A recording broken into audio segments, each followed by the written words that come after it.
Good evening, everyone, and welcome to the third session in the Royal Philatelic Society of Canada's first webinar series, Introduction to Exhibiting.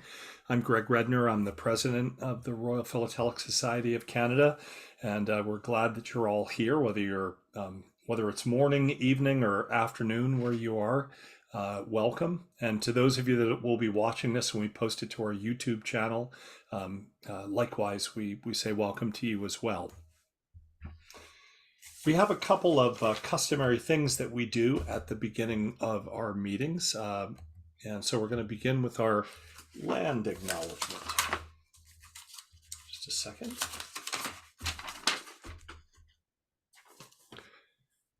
Like many other organizations in Canada, the Board of Directors of the Royal Philatelic Society of Canada has chosen to acknowledge Indigenous peoples in Canada with the following statement. As a step towards reconciliation, the RPSC acknowledges that our national office in Toronto stands on the traditional territory of many First Nations, including the Mississaugas of the Credit, the Anishinaabe, the Chippewa, the Haudenosaunee, and the Wendat peoples, and is now home to many diverse First Nations, Inuit, and Métis peoples. Our national office is also covered by Treaty 13 and the Williams Treaties. Furthermore, we acknowledge that Indigenous peoples did not give up the land that they had been on for thousands of years that now constitutes Canada. We also acknowledge that Europeans did not discover Canada or arrive on an uninhabited land. The RPSC acknowledges that Canada is covered by many treaties and modern lands, resources, and self-government agreements with Indigenous people, and that the provisions of many of these arrangements remain unfulfilled. The RPSC further acknowledges that many Indigenous peoples in Canada have not had their rights fully recognized and implemented according to the United Nations Declaration on the Rights of Indigenous Peoples. The RPSC pledges to promote recognition and knowledge of Indigenous peoples in Canada and elsewhere and their cultures through Philately. We will also work towards building positive relationships with Indigenous peoples in Canada. Once again tonight, we're going to be holding a draw for David Piercy's book, Let's Talk Exhibiting. If you'd like to be entered in the draw, all you have to do is say hi, tell us where you're from, and if you have the book, let us know that so we don't send you a second one. But please do say hi even if you have the book, because we have a special second draw that's very exciting that we'll do at the end of the the program. We have we're going to do a few poll questions tonight. I'm going to try this. We will see if this works. So if you can fill these out, that would be great. First question, have you ever exhibited? I've never started an exhibit. I started an exhibit but gave up. I have finished an exhibit but never showed it. I am a veteran exhibitor. And what is the scariest part about exhibiting? Is it coming up with an idea, getting started, creating a synopsis, title page, or actually showing it? So if you don't mind finishing that, we're filling up, and that's great. It's always interesting to see. You think you know the audience, and then you find out that that's not the case. So we're pretty evenly divided on question number one. 45% of the people said they've never started an exhibit, and 47% said I'm a veteran exhibitor. So we have both people that have never have exhibited and people who love to exhibit. And on question two, what's the scariest part of exhibiting? These are pretty evenly spread, and I didn't think this would be the case. But it appears that getting started and creating a synopsis or title page seem to be the most challenging aspects for many of us. So thank you for doing that. That's great to know, and I'll share the results with you. And our speaker tonight is Andrew McFarlane. And Andrew is going to be talking to us tonight about how to create a title page and a synopsis. Andrew's best known in the philatelic world for his first day cover and aerophilatelic exhibits. He has been exhibiting at the national and international level since 2001. Andrew received the American Association of Philatelic Exhibitors Diamond Award in 2008 for multi-frame exhibiting, and his exhibits have won 7 World Series of Philately Grand Awards, over 50 gold medals, and numerous other special awards. Stamp collecting became an interest when he was 5 years old, with his father bringing him stamps from around the world. He serviced a White Ace first day cover at the age of 9 after a trip to Washington Press in his hometown of Maplewood, New Jersey. 50 years later, this first day cover now appears in one of his exhibits. Captivated by the exhibits he saw at stamp shows as a young collector, he knew he wanted to exhibit someday. Always a fan of the 1928 U.S. Beacon airmail stamp, Andrew began a specialized collection of the issue, which eventually turned into his first exhibit. He is a past president of the American Airmail Society and has also served as the webmaster for the AAPE, AAMS, AFDCS, and Writers Unit 30. He has given presentations on philatelic exhibiting to the Collectors Club of New York, the APS Summer Seminar, and the Washington 2006 International Stamp Show. Surprisingly, Andrew is only one of 2 philatelists known to have been bitten by a zebra, or as we say here in Canada, a zebra, or at least the only ones who will admit it. Creating the Philatelic Synopsis, a masterclass, was Andrew's first philatelic book-length publication in 2021. It was well received within the philatelic community and awarded a large Vermeer Medal in literature competitions at both Chicago PEX and the Great American Stamp Show. At KPEX 22, an international stamp show that happened here in Toronto, the book was awarded a Vermeer Medal. But not collecting or exhibiting, Andrew works as an IT consultant and lives with his wife, Carolyn, and several adorable cats in the Pocono Mountains of Pennsylvania. And if you don't know, Andrew will share how to get a copy of his book in the very near future. And it is really a wonderful book, and I think you will enjoy it very much and learn from it. So he'll share that at the end. We would like to save questions until the break in the middle of the presentation, and then we'll also have questions at the end. So just know we'll get to your question. And Andrew, we're going to turn it over to you. Thank you very much.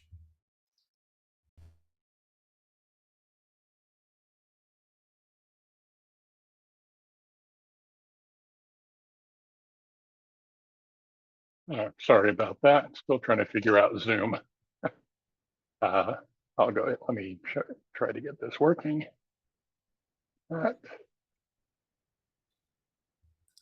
Okay, I'm hoping everybody can see it now. We can.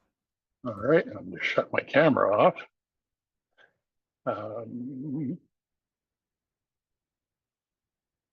If it looks like I don't know what I'm doing, you'd be right. You would not be the only one. Don't feel bad. Okay, well, I hadn't.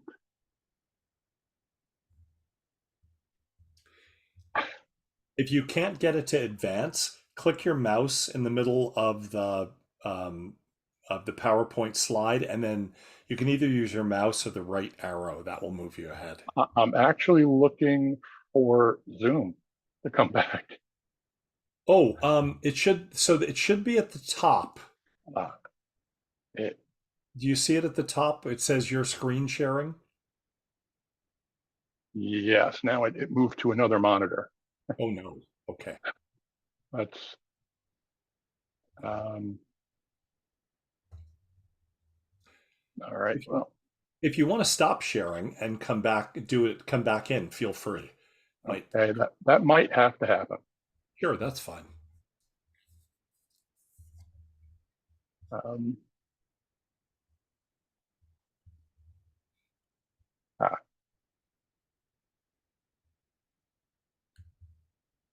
you want me to stop your sharing and then you can do it again? I think I may be getting closer here to it working. Maybe. Um, I see your mouse, so that's a good sign. yep. Okay. Yeah. For some reason, it decided to go all over to different different monitors, all on its own. Okay. Let me get the right group in there.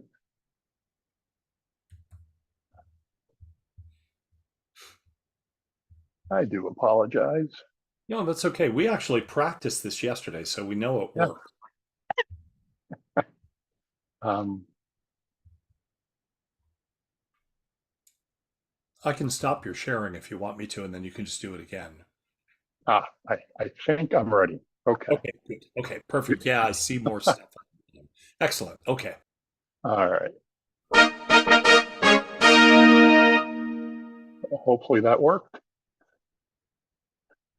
Yes, that's Um, okay. It's just a all you're seeing is a single screen, right? No that's right. That's right. presenter notes. All right. Again, thank you for bearing with me. So, welcome. Pleasure to be here and share what I know about creating a title page and a synopsis. And tonight we basically have two presentations for parts of one. As Greg said, I'd like to talk about title pages first, take some questions then, and then take a very short 30-second break, just so we can clear our heads before we move on to the synopsis. I'll try not to move too fast, but we do have a lot to cover tonight. If if you think I am moving too fast, I guess, Greg, could you monitor to see if anybody raises their hand? And I will. I will. okay, Yes. thank you. Okay, so let's start with the creating a title page.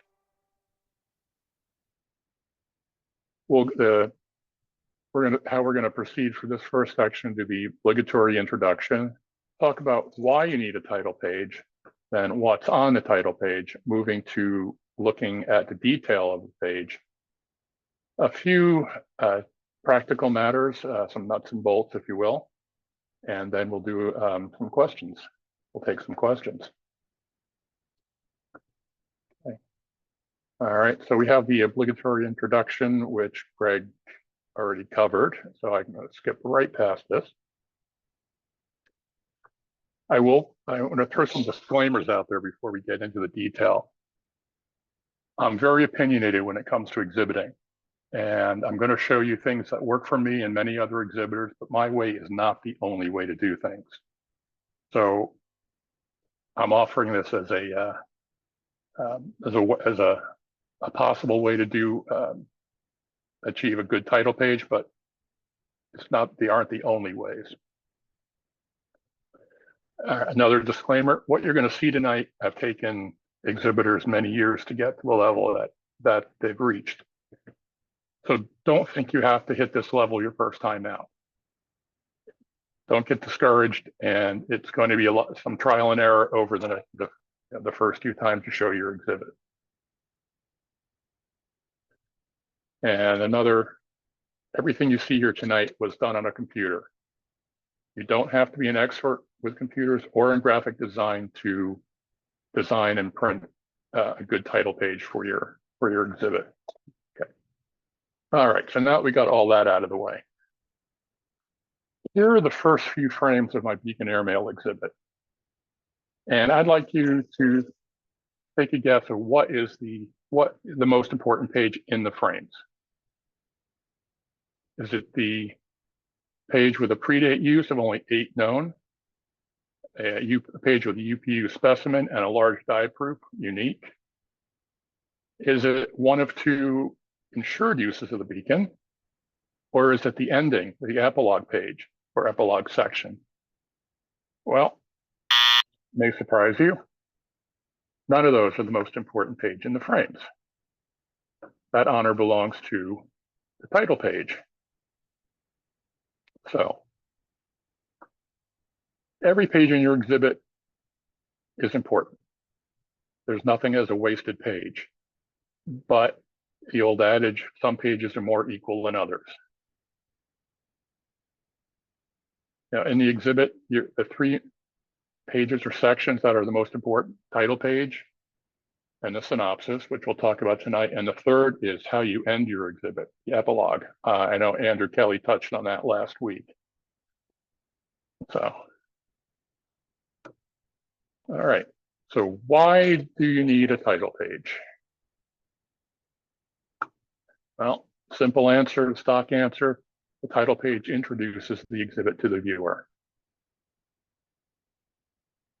It's the very first thing the viewer sees when they walk up to your exhibit. It sets the tone for the exhibit. Here's a title page from sometime in the 60s, I believe, by an unknown exhibitor. I want you to take a look at this. And after you read this page, what do you know about the exhibit?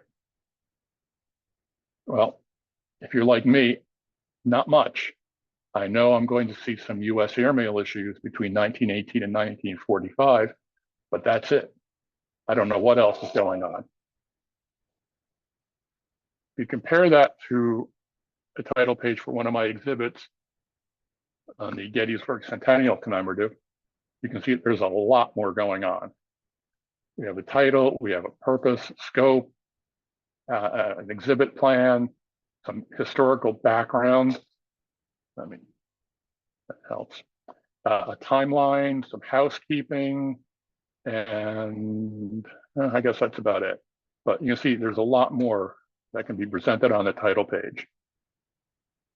So the purpose, you need to describe what your exhibit is trying to accomplish. Is it a traditional first day exhibit that is going to examine the production and the first day use and the commercial aspect of the stamp? You're also going to set the scope of the exhibit. What does it include? And just as important, what doesn't it include? And then you're going to describe your exhibit's treatment, or basically how you're going to go through the exhibit to meet those goals. And the last is some housekeeping, which I'll show you some examples later. All right, just some historical title pages. This is from the 1940s, Dr. Silsby exhibit on the St. Louis Postmaster's Provisional. This was considered a very highly regarded exhibit at the time. As you can see, the only thing about a title page that this makes it a title page is that it has the title of the exhibit on the very top line before moving into the exhibit itself. And as time moved on, eventually by the 1980s, we started to see more or title pages with more description of what's happening. Here we have a title page from Robert Collins that is mostly text with a couple of facsimile postmarks, but it does a decent job of explaining at least what the exhibit's topic is. Again, from the 80s, the title page by John Hotchner, similar, a lot of text, does some explanation of what's happening and includes a picture of some historical background. This was an exhibit on a stamp perforation, and he shows a picture of the perforating room in 1910. And as we move into the 90s, we see the title page start to become a little bit more modern, with the big change on this is the exhibitor Randy Neal explaining why the exhibit's important and adding notes for the viewer, and then what items they should be looking for. So that was a big step in getting to where we are now. And this is a contemporary title page that Katherine Johnson still exhibits, which in addition to having the information that we saw in the last, talks about how she's going to meet the goal with the exhibit plan. So what is actually on the title page? Basics, the exhibit title. And that may seem simple, but I'll tell you, when I was putting this list together, I went to review it and I realized I forgot to add that as a requirement for a title page. So when you just remember to include it. You're going to describe the exhibit, what the viewer can expect to see. And as I said before, you're going to describe the purpose of the exhibit. What are you trying to prove? Or I'm sorry, what story are you trying to tell? And what's the goal of the exhibit? The fourth thing would be your treatment, how you're going to get to that goal. That may include text, a descriptive text, and it can also include the exhibit plan. And you also want to include a listing of important or key items. I think at a minimum, you need these 5 things on the page to begin to have a good title page. Optional, but helpful items to add are a timeline. If your exhibit covers a larger span of time, maps can be helpful depending on the subject. Now, the next 2 items, I don't think belong in the title page, but many exhibitors do. So I'm going to throw them out here. One is some exhibitors describe any original research that they've done or any personal study. And some exhibitors either show their entire bibliography for the exhibit or a selected few important titles. As I said, I don't believe they belong on the title page, but some exhibitors do it and they do it well. Historical background. You may, depending on your topic, you may want to include some information on that. For example, one of my exhibits deals with an incident or a battle in the that happened during the American Revolution that used to be taught in high school history classes, but after about the 1930s, it just kind of disappeared. So nobody understands why a stamp was issued for it and why there was such a big deal about the stamp's release. So historical background could be good to add if you need to. The title page is one of the few pages in your exhibit where you can add some decorative elements without being penalized or accused of, I don't want to say wasting space, but padding space. So you have a little bit of free hand to make it pretty if you want. And the last thing is a QR code. If you have a website with more information about your exhibit, you can add that. Okay. So now let's take a more detailed look at the parts of the title page. First, we'll take a look at the page as a whole, then we'll drill down into the individual sections. Here's Tony Dewey's title page from his Connecticut Tercentenary exhibit. It's a Grand Award-winning exhibit. Now you can see the parts that are included. One, the exhibit title. Then he goes on to describe the purpose and scope, along with the next few paragraphs describing the treatment. And as I said, Tony is an exhibitor who likes to put some references on the title page. There's some housekeeping here, and I'll drill into. Shows the exhibit plan. Okay, and then you had an item on the title page, which again, we'll talk about more what goes on that in a minute. And is decorative element, which is an enlargement of the frame of the stamp. Okay, so the title is top center of the page. Nothing out of the ordinary there. On the left-hand side of the page, where he talks about his purpose and scope, which, he explains this is it's a multi-frame traditional first day exhibit. So that means it's going to follow the production of the stamp, the first days of the stamp, and commercial use. That's the basic traditional first day cover exhibit. And part of the scope there was a souvenir sheet that had the same stamp design on that was issued in 1936, but he's saying that is not a part of this exhibit.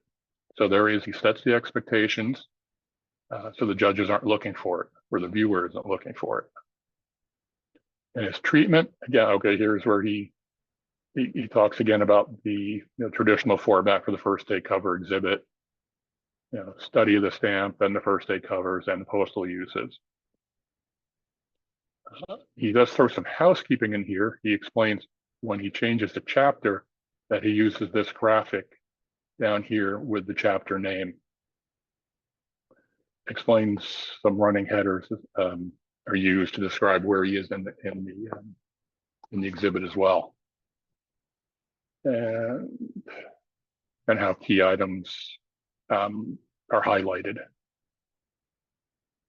All right, and moving down to the bottom, I said here 2 references. He adds.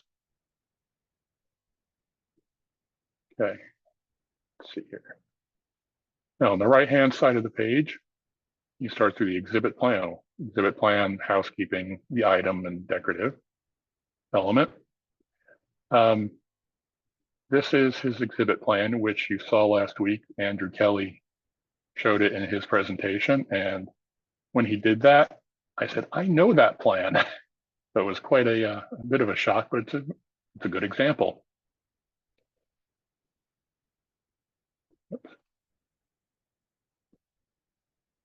His physical item is a slab stamp with a very high grade, it's a very choice copy of the stamp.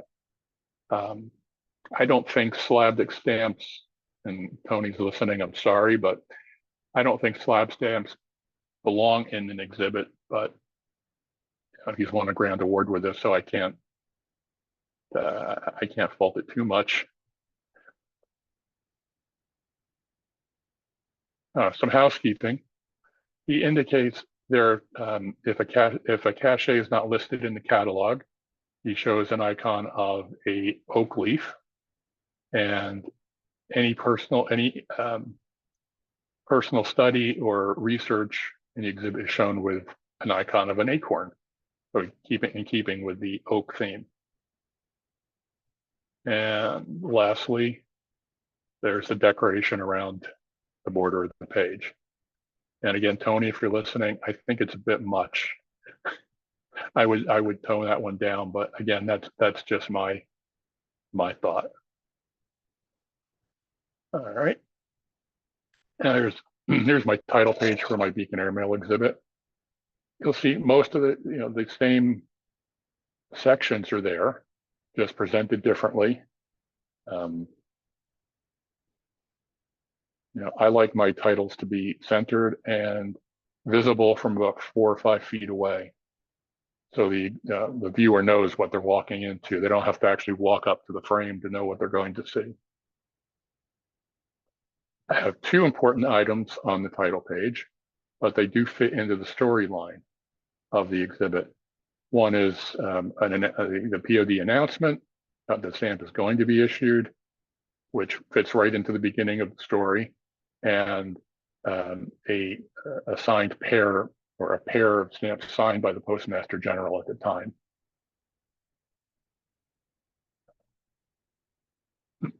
Here I talk about, in addition to having a little bit of historical background, it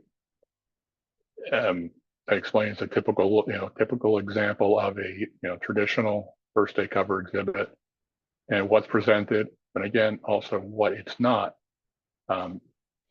While rates and routes are discussed, it's not a rate study, so the viewer knows not to expect a detailed study of how an airmail letter went from one end to the other. Some housekeeping. I let the viewer know that any key item is noted with a yellow mat or gold mat, and rather than rely on matching the color in the printer, I actually use the same matte material to frame the note on the page, so it's actually glued on there. Again, continuing with highlights in the exhibit that the viewer should look for.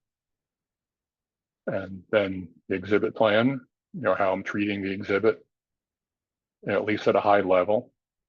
And then there's a QR code where a viewer could take their phone out and go to the exhibit's website.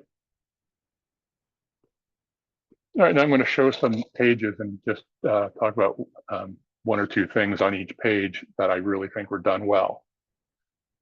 This is for a gold medal exhibit from Ronald Climley. And the one thing, and it's a very nice page. It hits all the necessities, but he includes a timeline, which I think is very, very well done. Because there was about a 5-year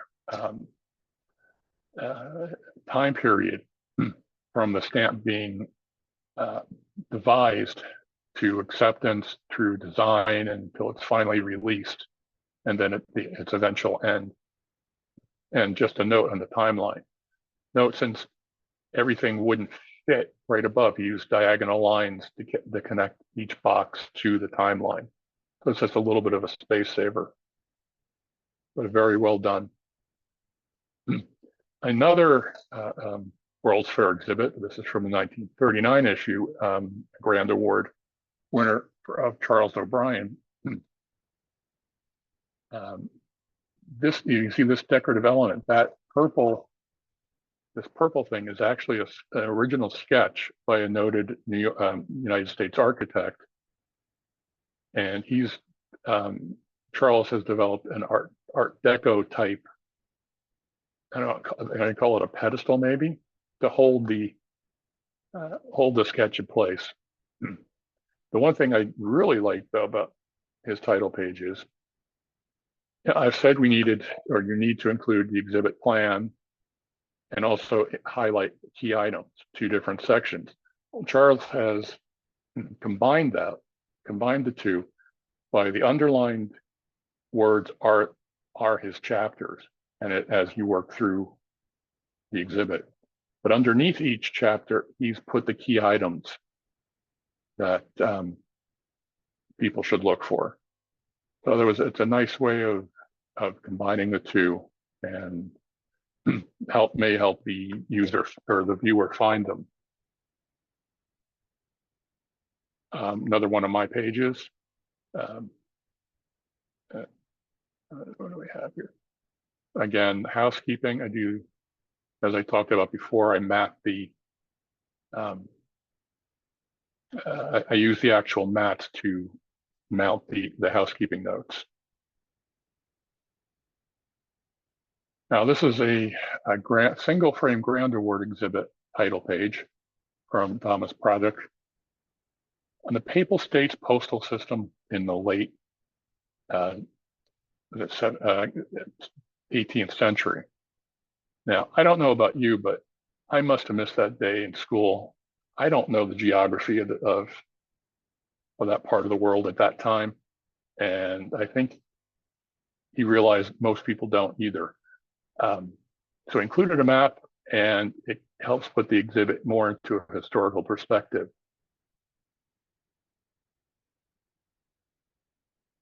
Again, another page of a Grand Award exhibit from Charles O'Brien. 2 things that stand out for me in this. Actually, well, 3 things. Let me back up.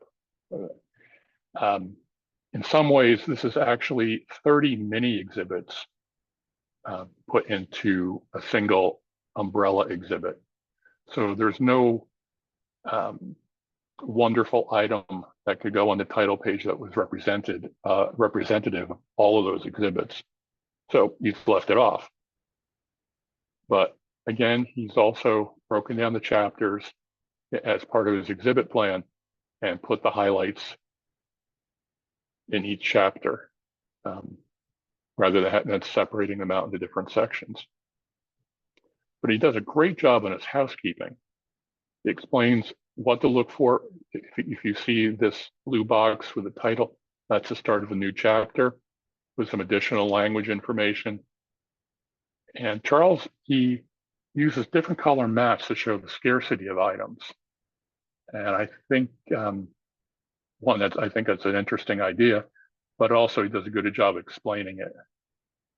And also he shows the icon to use for any personal research. Now, I know you've been thinking, well, all these pages are a lot of graphics, a lot of design work. This is a title page from a gold medal exhibit. Doesn't have all the fancy bells and whistles, but it's a very effective title page.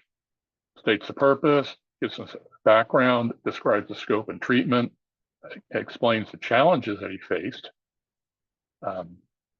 putting the exhibit together, and also displays his plan.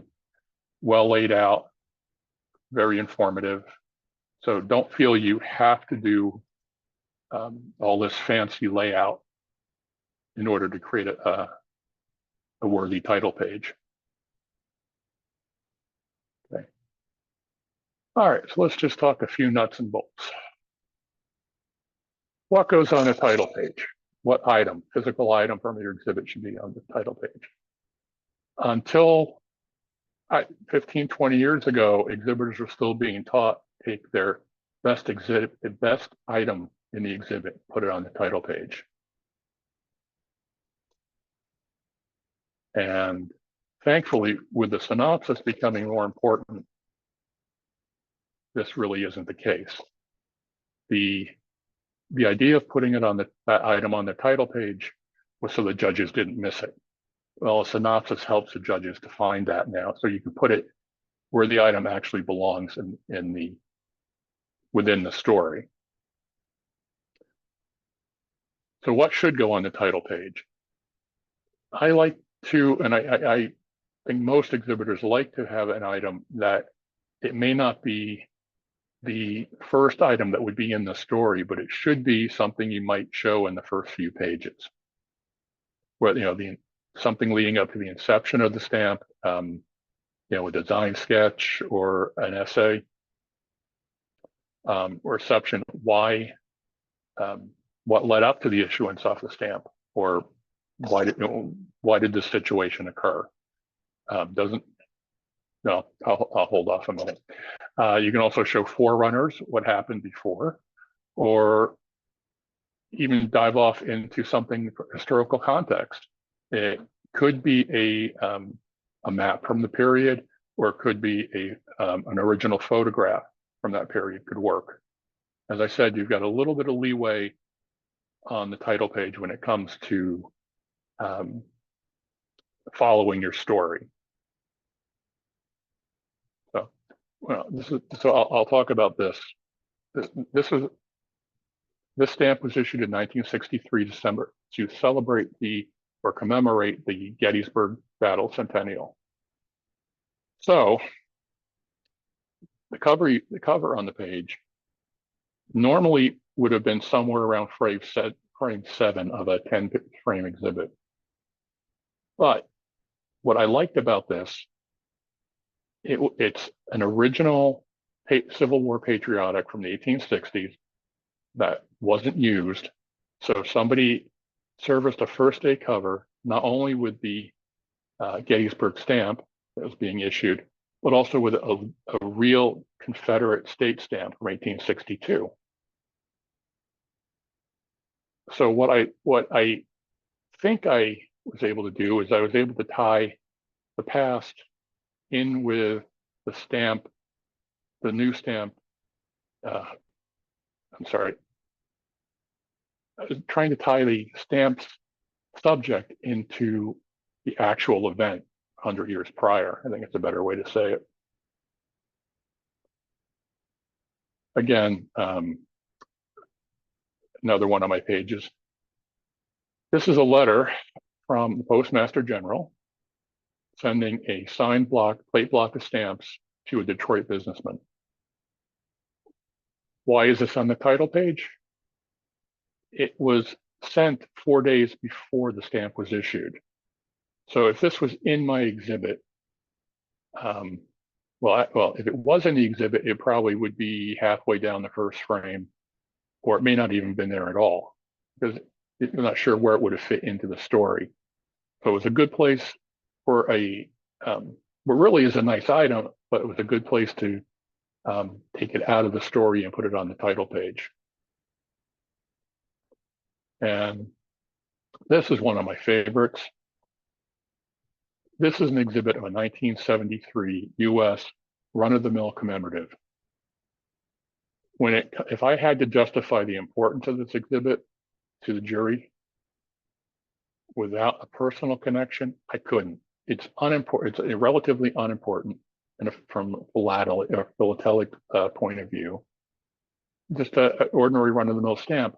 But when Greg mentioned in my introduction that this was that I served as my first day cover when I was 9, this is the cover, and I used that to let the jury know, or let the viewer know, I have a personal connection to this topic. That's why I wanted to do it, and it may not be important to anybody else, but it's important to me. Okay. Now, I think you may have noticed on some pages, most exhibitors, when in their exhibit plan, they show the chapter title and the subchapters or the sections after it. I tend to only use the chapter. On my Gettysburg page down here, I put all the sections just to try something out. But I'll show you, it takes a lot of real estate to do this. And this is the Gettysburg uses a much smaller font, and you can see it's just, it's almost a quarter of the page as opposed to little area down here.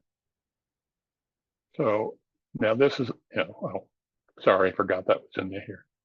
A better look at it. Now, if I guess the question is, if I'm not showing the sections on the title page, where do I show them? Now, this is a little bit off topic, but just bear with me. I treat the first page of each new chapter as a mini title page.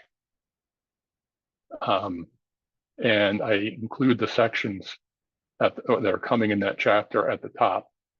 I have had a discussion with an exhibitor where this could all really, if we talked about the chapter at a descriptive point, this almost, you could expand this all to really be a mini title page. But something I haven't done is just a thought. Your title page is going to change over time. This one for Ballpex was my very first title page in 2001. In fact, at the time, it's on 11 by 17 page. At the time, I didn't have a printer that could deal with double pages, so it's actually 2 8.5 by 11 sheets taped together. It looked better in the frames than the scan, so you didn't really see that line, but you can see the evolution. It's gone from showing like the plan, and it's gone from showing all the sections just to a condensed page. And the items on the page changed as the story changed.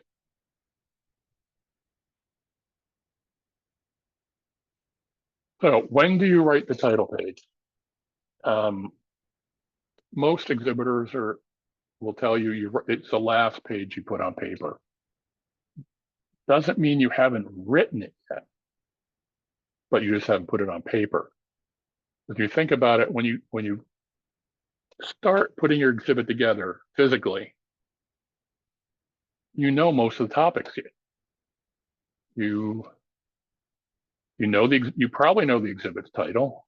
Now, all these are obviously subject to change, but you've got a good idea of the title. You know what you're trying to accomplish, and you also know how you're going to do it, because you should have planned your exhibit out. You know what the scope is, what you have and what you don't have. And you probably have a good idea of what item you want to put on the page. So you're writing your title page in your head as you go through the exhibit, as you put it together. So at the end of the day, a good title page will tell the viewer what the exhibit is trying to do, what is and is not a part of the exhibit, how are they going to do it, or how are you going to do it, and why is the exhibit important, and show the viewer what they should look for. And the absolute goal of the title page, as far as I'm concerned, is make the viewer comfortable with what they're about to see. Let them know what they can expect. All right, so at that point, I'll open this up for questions. Good. We have two questions. The first is, what size of page were you using from your airmail exhibit? A single or double page makes a difference in what and how much you can show. Most of my pages in the exhibit pages are 11 inches high by 12 3/4 inch wide. That's essentially a page and a half of a normal 8.5 by 11 page. Most exhibitors do 11 by 17 because you can get more obviously on the page.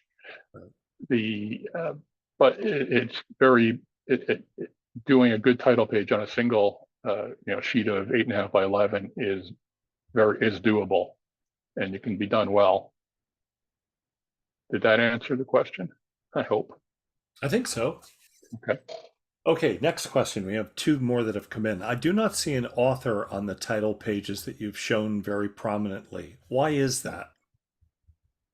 Part of the APS judging rules state there should be, other than names and addresses on covers, there shouldn't be any identifying personal information on the exhibit, in the exhibit. It doesn't mean that the judges don't know whose exhibit is, and if you do, over time, they obviously figure it out. But yeah, no personal information such as your name goes on the title page. Okay. What font size is recommended? For text, a minimum of 11, I would say. And I think goes true for your exhibit too. Maybe within your exhibit you can go down to 10, but for the title page, you want to make it as legible as possible. For a number of reasons. One, most of the judges are getting older. Sorry, Greg.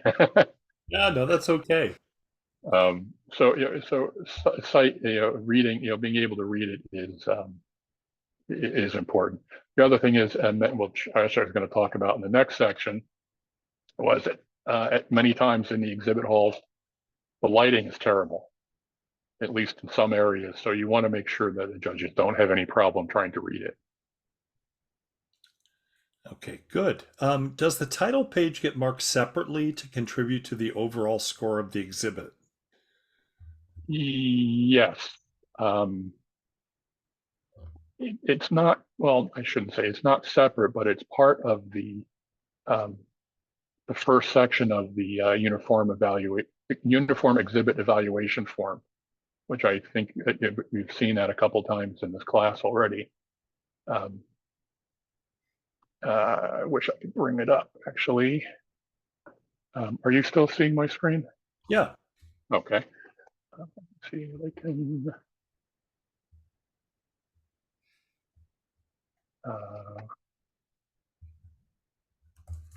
I'm looking at, here it is. Okay. Yeah, the first section is how it's part of treatment. It fits into your well, it's the overall treatment of the exhibit, how you're planning to, or how you're going to reach your goal. And the title page is a big part of that. Again, it's more than, well, actually, it turns out it's a little bit more important than that, because there's always that subconscious I can't think of the word here. The judges will get a feeling if they see the title page and it's not done well, for lack of a better word. The better your title page, the better the judge's attitude will probably be as they go through the rest of the exhibit. If the title page isn't telling them how to go, what they should be looking for, or how the exhibit's put together, it's going to help to some confusion. Just like this answer. No, it was very clear. Two other questions. What is your opinion on converting to 11.5 by 17 pages? I guess I'm confused about the word convert. I guess if you were usually 8.5 by 11, going to larger double-sized pages, is there a benefit to that, do you think? For your title page, yeah. You can you can be a little wordier than you would be for trying to cram everything onto a smaller page. It's just more real estate to work with. Right. If it's your only page that's going to be oversized, then you might have to think about the logistics. Is it worth it? But other than that, I strongly recommend oversized pages, even throughout the exhibit. Yeah. Modern examples contain so many sans serif fonts as to sync from serif. Why? I can't answer that. I don't know. I think it's personal preference. I don't. Yeah, I was recommended to me early on when computers started coming into play with all of this to use serif fonts just because they were easier to read. But I can't think of any reason why. It may just be a stylistic period thing, where we are in time and people prefer that look. It could be. I remember it could go back to when exhibits were typewritten. Sure.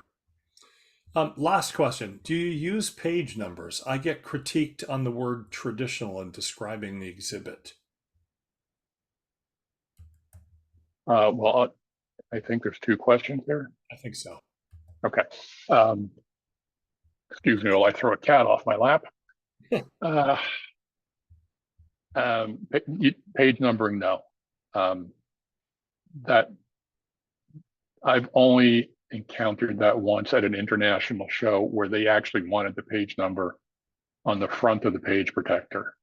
No idea why, but yeah, I wouldn't put the page number on the exhibit page. Good. All right. Well, that as far as questions. So when you're ready to go on, we'll take a break for a couple minutes, you said, and then we'll. Yeah, not even just. Sure. A quick. Let's all go to the lobby. Let's all go to the lobby. I'm old enough to remember when they used to show movies. Yeah, it just would take 20 or 30 seconds just to, so we can clear our heads from title page before we move on to the synopsis, because it's a very different animal. Maybe I'll reveal the results provided by our crack backstage crew, who has picked the two winners of tonight's draw. The David Piercy book, the winner of that draw is Ann Miller, who I know from a variety of Zoom platforms, is in Canada. And the special prize for this evening is Andrew has brought along or has a hardbound copy of his Beacon Airmail exhibit, which is a really special exhibit. And so he's going to share that with the winner of the draw for that. And that winner is Tom Fortunato, who's from Rochester. So that's a really exciting development, I think. And Tom, I hope you will enjoy that book. And actually, if you would like to send your address in the chat to Andrew, he will take care of getting that to you. Okay. You can just you can actually just send it to the panelists, Tom. Okay, and you're welcome, Anne. I'm glad you're excited. Okay, and let's move on.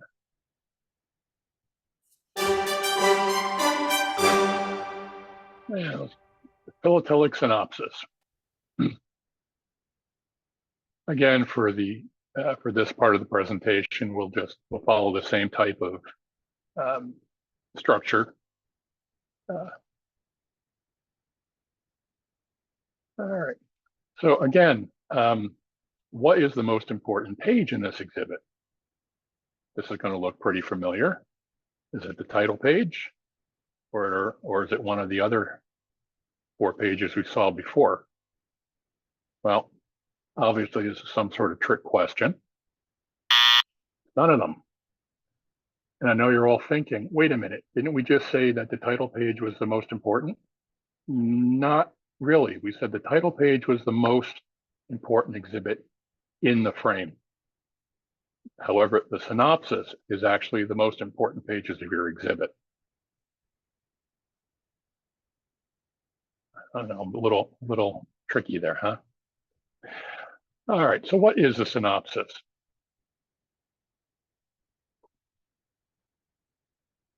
Well, let's start why we have it. We need it because judges are very busy. They have many exhibits to judge. They are short on time. They usually have less than 12 to 18 hours, maybe to judge upwards of 30 or 40 exhibits at a time. It's physically demanding. And yeah, walking through that many exhibits, there's a lot of bending over to read the lowest row of the frame. So it does wear on you. And contrary to what some judges think, they're not an expert in everything. So it's our job to help them. And as we mentioned before, sometimes the lighting is bad. Every experienced exhibitor probably has a horror story of some show where you couldn't see your exhibit without a flashlight. So you have to help the jury.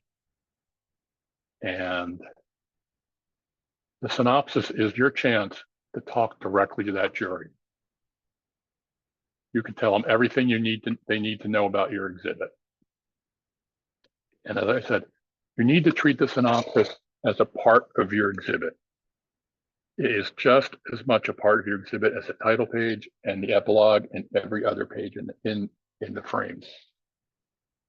It's not an afterthought anymore. So the purpose allows you to expand on, or the synopsis allows you to expand on any areas of difficulty. It was tough getting this material because it just doesn't exist. You can talk more in detail about significant items in the exhibit. Again, you can show more detailed bibliography. Rather, we showed in the title page, Tony Dewey showed 2 references on his title page. Guaranteed he had more.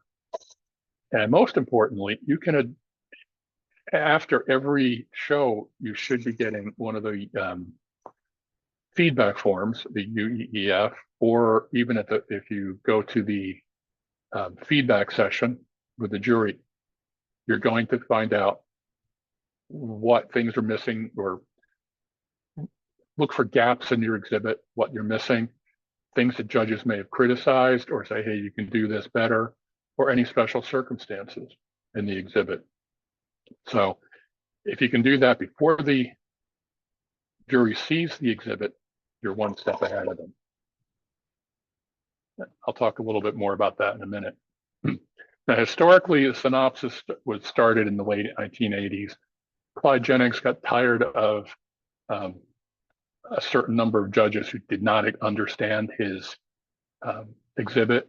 And as far as he was concerned, they weren't making the effort to understand it. So he started with it was less than a page synopsis explaining the exhibit. This is shown here as an early example of the synopsis that John Ochsner put together back in 1989. It's less than a page. It's pretty simple, but it does start to explain things to the jury that they should be looking out for and what the material is all about. As technology improved, the look of the synopsis and how much we were able to include started to change. This was kind of the start of the modern synopsis. Janet Klug was one of the innovators back in 1994. And if you know anything about computing, she did this using a Me Pro as a word processor on a dot matrix printer. So 30 years later, 30 years later, I'm still impressed with this. And this was my first synopsis. Technology had changed. Had access to color laser printers, better software. So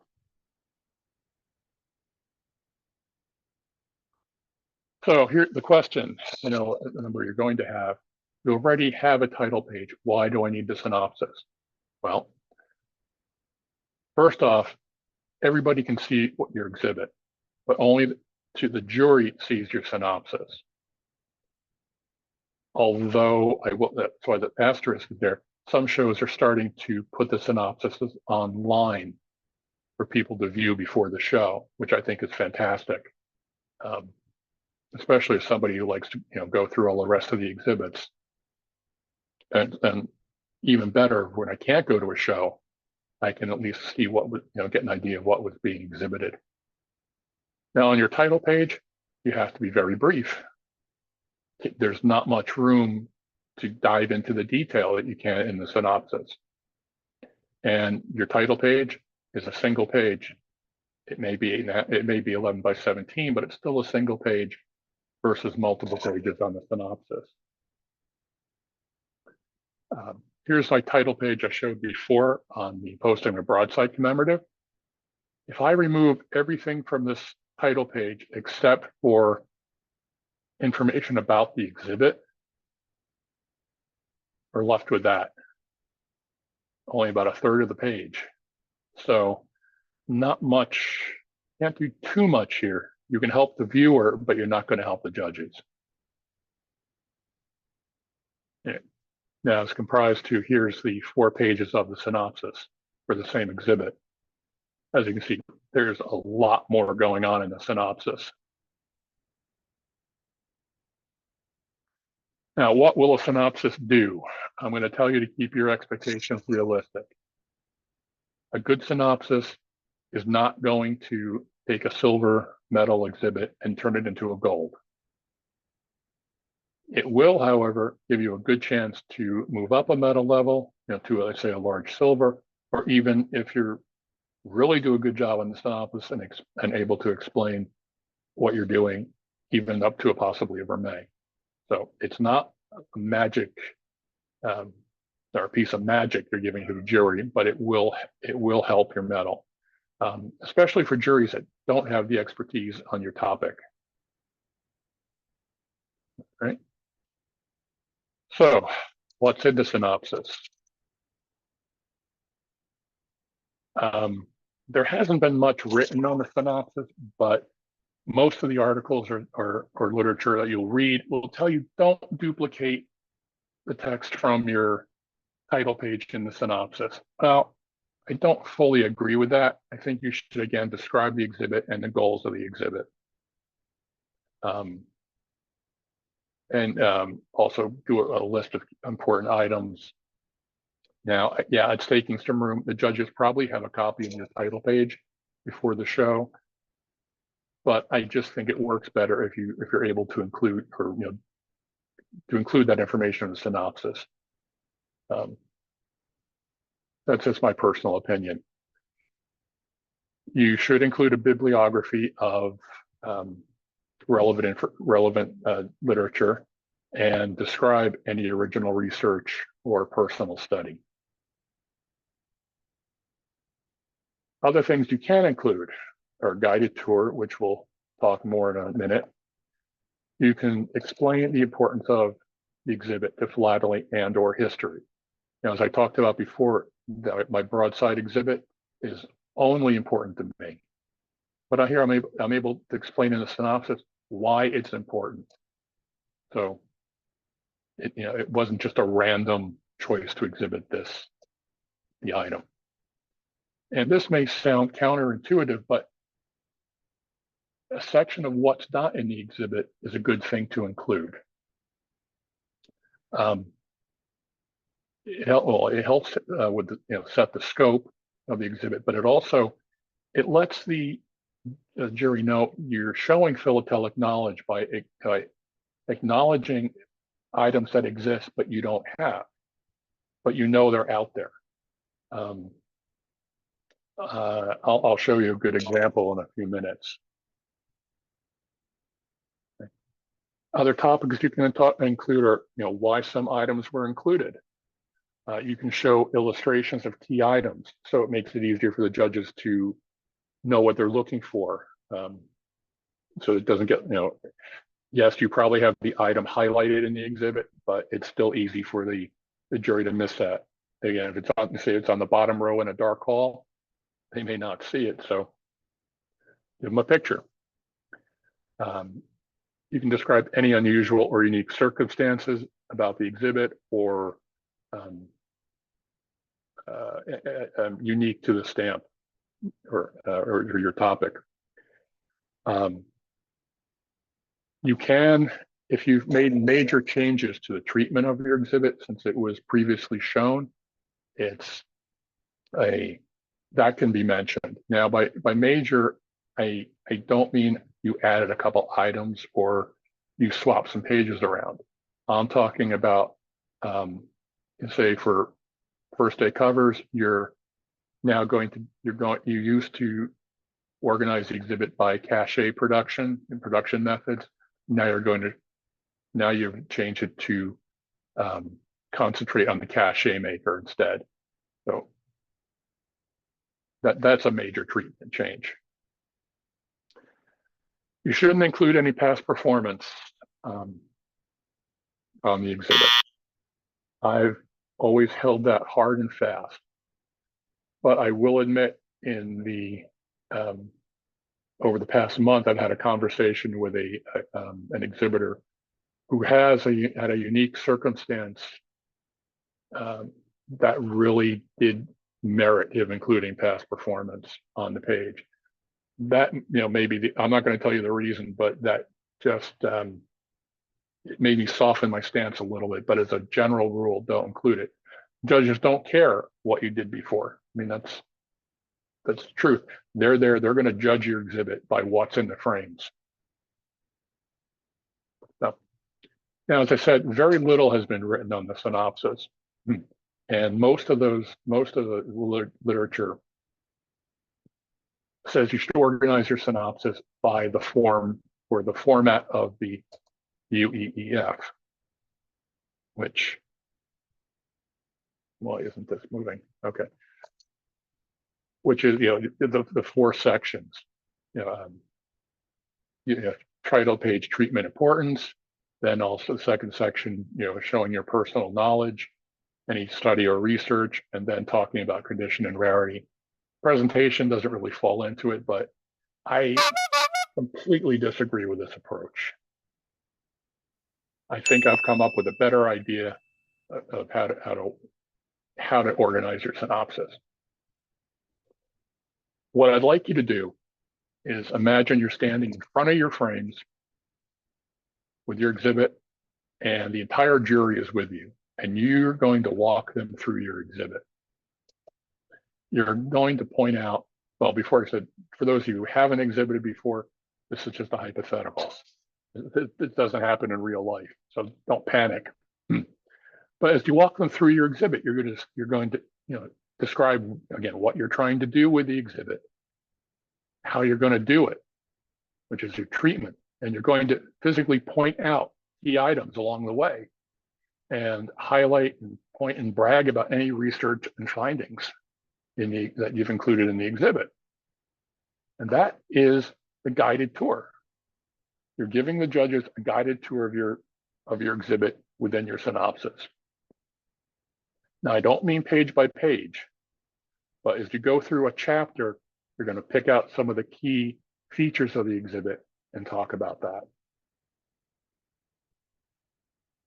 So you can use the guided tour again to discuss the treatment, your personal knowledge or your philatelic knowledge, and then touch on importance and condition and rarity the judges know, how difficult it was to get this item, or there's only 2 of them known in the world. Now, benefit as you've developed your guided tour, use that as a way to flush out other areas that need special attention. Is there anything out of place or unusual about, within the exhibit? Why is this here? Again, what's not in the exhibit, we'll touch on that. The exhibit, you can, expand on the importance of the exhibit. And again, expand on your philatelic knowledge, personal study, and also describe any unusual circumstances that might be missed by as they go through the exhibit. Now, I'll have a good example in a couple of minutes about that. This is a page from my beacon airmail exhibit. There are 2 covers with a beacon on it that were used from Papua. There are only 15 known covers with these 2 rates combined in existence. So I, was going to make sure these needed to be an exhibit, and I was, damn sure they were going to be there. But there's a problem, or minor problem. Judges don't like to see philatelic contrived items, and all 15 covers were created by a New Jersey stamp dealer. So I knew that was going to be a question. So in the exhibit on the page itself, the upper, I lost my pen, sorry, hold on. In this part of the page is my write-up on the covers, what they did, what, where they came from. But on this area, in a highlighted box, I explained they're philatelic in nature, but they're 15 known, and they were all serviced by a stamp dealer. And you know what happened? The first 3 times I showed it, the juries said they shouldn't be in there, and they questioned why they were there to start with. So that led me to create a sidebar within a separate article within my synopsis explaining almost exactly what was on, or a little expanded, but essentially what was on my exhibit page that they either didn't see or didn't read. Again, no knock on a judge. They're 30 or 40 exhibits to go through in a short time. It's going to happen. But by putting this in the synopsis, it made it easier for them to understand. So after I did that, no more questions. And there was much rejoicing. I was very happy. As a bonus, when you're doing the guided tour, use that in addition to trying to flush out things that need more detail. You can double check your running order. Does it make sense? If you're pretending to give a live guided tour, in front of the frames, it's very easy to say, oh, this piece really doesn't belong here. It belongs over there. So you can take care of that before the show. And it's also a sanity check. Is everything that I really need to be in here? And conversely, are there items that should either be moved around or taken out of the exhibit entirely? Okay, so let's get on to a more detailed look at the synopsis. As I said before, originally synopses were a single page or less. The APS judging manual suggests keeping it to a maximum of 2 pages. I, however, think it should be as long as it needs to be between 1 and 4 pages. Now, I think it's difficult to do a synopsis in 1 page. I guess you could do it, but I think you're really going to have a minimum of 2. The key to keeping judges happy that you're with getting a 4-page synopsis instead of a 2-page, you think about what you really want them to read, and that should be your guided tour. So if you structure the exhibit, your guided tour to fit on less than 2 pages, so they can't be too upset about that. I know I didn't explain that right, but give me a second. And if you're using a 4-page or 3 or 4-page, use the extra space, to show, do your sidebars, show, show important item, physical pictures of the item. Here's what I mean by keeping your guided tour within 2 pages. Here's my broadside exhibit synopsis. 4 pages, a lot going on. But now if I remove everything but the guided tour, that's less than 2 pages of text. And that's what I really want them to read, the judges to read. Again, with my Beacon Airmail synopsis. Again, if I remove everything but the guided tour, yes, it's spread out over 4 pages, but it's still less than 2 pages of text. And just as a personal note, I like to spread the guided tour over multiple pages. So as they're reading it, if they don't want to read everything else, but they're still going to see the, illustrations. And hopefully, catch their attention if they decide to read all of it. So they don't have an excuse not to read. So let's look at the parts of the synopsis. I'll start with the title and declare that it is a synopsis up here. As just a note, I like to put the show and the date of the show on each version of the synopsis. And while that may sound like a lot of work, you're going to be reviewing your synopsis after each show, or at least you should be. So when you create the new version, it's just a simple matter of changing a date. And to start off, again, this is pretty much from the title page, this first paragraph here, describing the exhibit and its goals. And beneath that, we start the guided tour.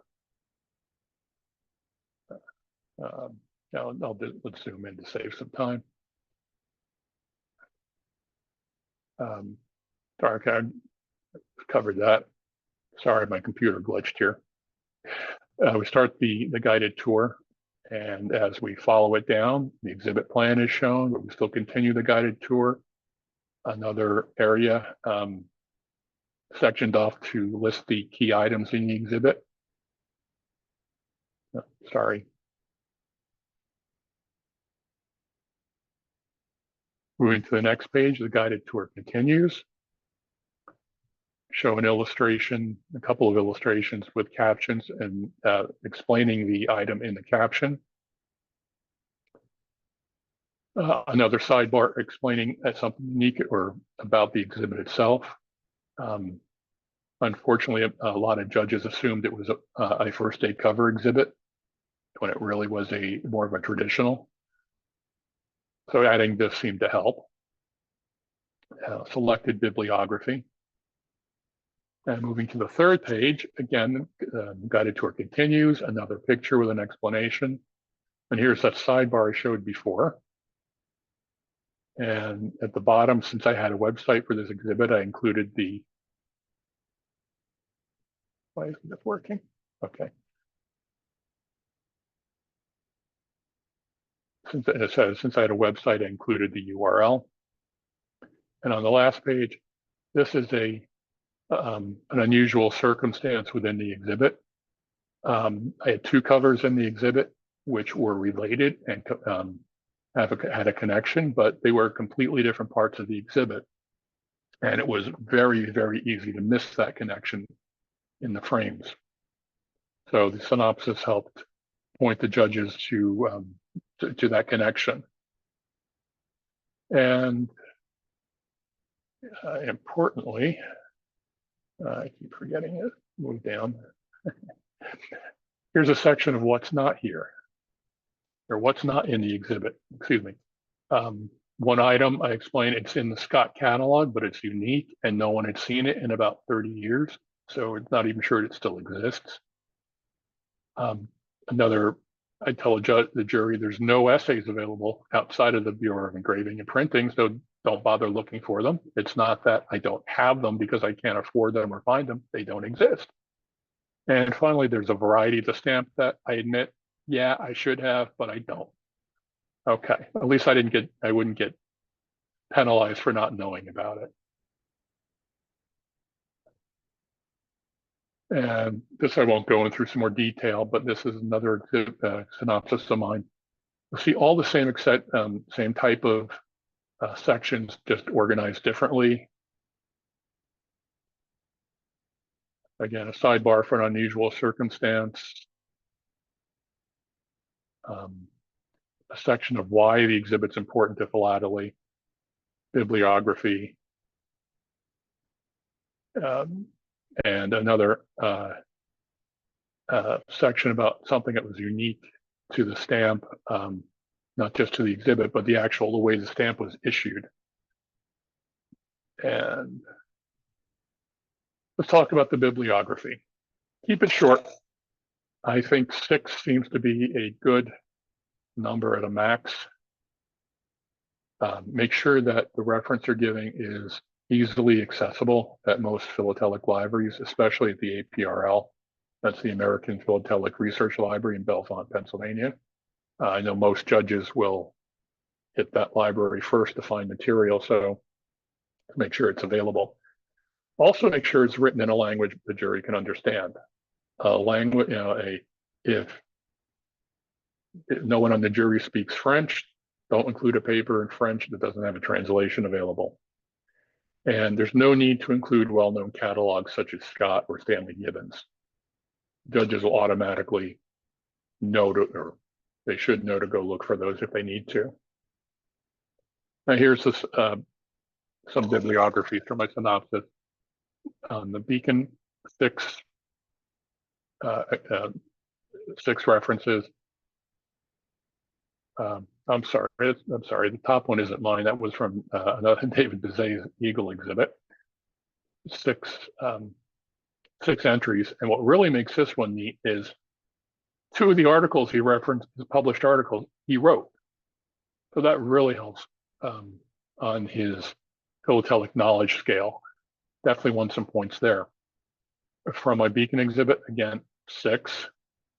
Now on my Clark exhibit, I included 8, but I did break my own rule for some reason, and I don't know why.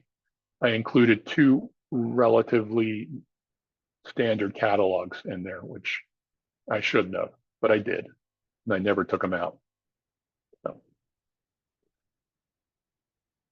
A tip that will win you the gratitude of a jury: put a date on your synopsis, because most shows will allow you to send in a revised synopsis within about a month of the show. You'd have to check with the individual jury chairman to get the exact date, but it's usually about then.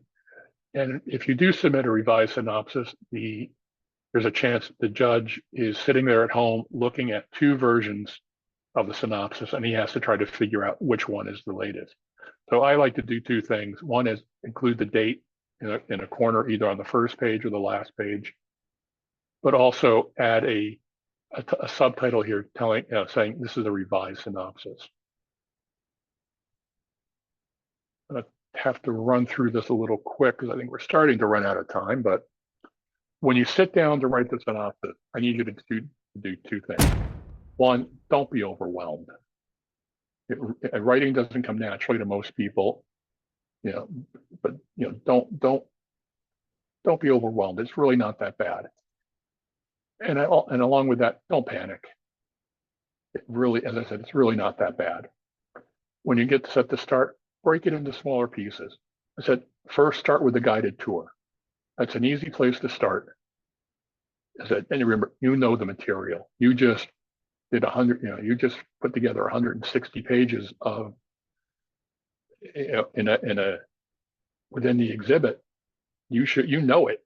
It's not a problem. And third, have some fun with it. Try things. Some are going to work, some won't. But if it's not fun, why are we doing this? When you start to write, just get your ideas onto the page. Don't be concerned with formatting, spelling, or grammar. Just write, get it out, correct it later. I'll tell you, if you're not a great typist, use your voice recording tools on your phone and computer. They can be very helpful. Just be careful that with what you say, and if you do use a voice recorder, make sure to proofread it. I've learned the hard way. Speaking of proofreading, don't go it alone. I like to have at least 2 people review it for me, one who has philatelic experience and somebody who is a normal, who doesn't know anything about stamps or covers. And I like that because the exhibitor will get bogged down in some of the detail of the exhibit as to opposed to a normal who is looking for typographical errors and misspellings. You can also use online services. Grammarly is one. I use their free account. It does just about everything I need it to. And also is important, at some point, stop correcting. You have to let it out in the world. I'm just going to mention what, people ask what type of program should I use. It's a very personal choice. There's a word processor or a desktop publisher. Then within that category, which the actual program should I use? I use Microsoft Publisher because I'm familiar with it. I knew how it worked. I'm not very good using Microsoft Word, so it makes sense. Your software choice will also be dictated by what platform you're using. Are you a Windows user, Mac, or are you using Linux? And your choice will also be limited, or cost can come into the equation. Most of these programs are relatively inexpensive now, but some of them are free and they're good. So feel free to use them. I like to use similar fonts between my title page and the synopsis just to have some concordance that the jury may put the two together. Not necessary, but I think it's a nice touch. Now, I am going to take a minute here because I've been in IT for almost 40 years. And I'd be remiss if I didn't do this. You go into, start your synopsis or even your rest of your exhibit, and you walk in and find this. Don't laugh. This happened to me early in my career. I had a computer catch on fire as I was using it. So what happens then? Well, as you're working on, on your files during the day, as you're writing, continually make backup copies locally. Copy it to a different folder, copy it, use a save as and create another copy with a different date and time in the title. Set your phone with an alarm to remind you every 15, 20 minutes or hour, whatever you feel comfortable with, to remind you to do that. Also, maybe copy it to an external drive, a thumb drive or an SSD card. But at the end of the day, copy that file up to online storage. Microsoft OneDrive, Google Drive, they all have free accounts. Worst case, email a copy to yourself. Now, conversely, if you're working with files in the cloud, at the end of the day, download it to your computer. And I know some people are going to ask, why would I do that? They're already in the cloud. Okay, what happens if you can't get to the cloud for some reason? Your account's been suspended, there's a billing problem, they're down and they even go out of business. If you've downloaded it onto local, you've always got a copy. And occasionally test recovery process, because if you can't get it back, there's no point in backing it up. And lastly, please make sure your antivirus software is up and running and up to date. And now we return you to our regular scheduled program in progress. Okay, so back to the synopsis. Now what? Next steps, just start. Experiment, have fun with it. I know, as Greg mentioned, and I think in the first week, the AAPE offers free critique services for title pages and synopsis. It's all done by email, and I don't believe there's any cost in it now. So an experienced judge will review them and let you know what they think. And importantly, after each show, review your synopsis. Incorporate any comments that the judges made if they found something lacking or they had questions about an item. Get that into your synopsis. Again, resources. If you're not a member of AAPE, I highly recommend it. I think it's $25 a year with a journal comes out every quarter, well-written articles, tips and tricks, and all of that. You should have a copy of the Philatelic Exhibitor's Handbook and also Steve Zulinger's exhibiting tips. I will warn you though, if you're buying those books for the synopsis, most of the material in those chapters are based on my work. So you should buy them anyway, but it has nothing to do with the synopsis.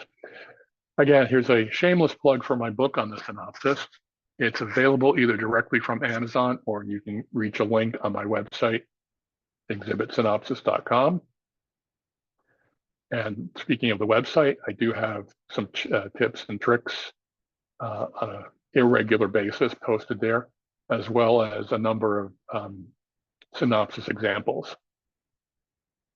So at that point, ready for some questions. I'm not sure that we have any questions at this point. I think you've done such an amazing job answering and explaining the difference between the two that I think people just seem to have gotten all of it. So, or I just confused everybody. no, I think it was pretty clear. I think it was pretty clear. Andrew, thank you so much. Very welcome. Just one question here regarding synopses. No past performance, so advise that one should list some advice that one should list previous awards. So I think that the point is that you shouldn't comment on past performance, so you also shouldn't remark on awards, correct? Right, that's correct.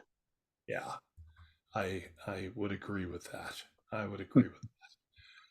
Well, anyway, you're just everything that we thought and hoped you would be, Andrew. So thank you so much for that.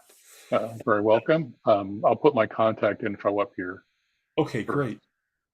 Well, it actually. That's all, folks. Perfect. And if you were lucky enough to be one of the winners of the David Piercy book, they'll be mailed out from Trajan Publishing later in this week. And I'll send Andrew the address that was for our winner of his very generous gift of his exhibit. And so thanks again, Andrew. Brilliant job. And I just wanted to say that I hope you've enjoyed these webinars. We plan to do another one in the fall. We have some ideas, but if there's something you'd like to suggest, we want these to be useful. So please don't be afraid to write to me. You can find my email address on the rpsc.org website. And thank you, everybody, very much. And we hope to see you in the fall. And in the meantime, have a good summer and good collecting. My apologies.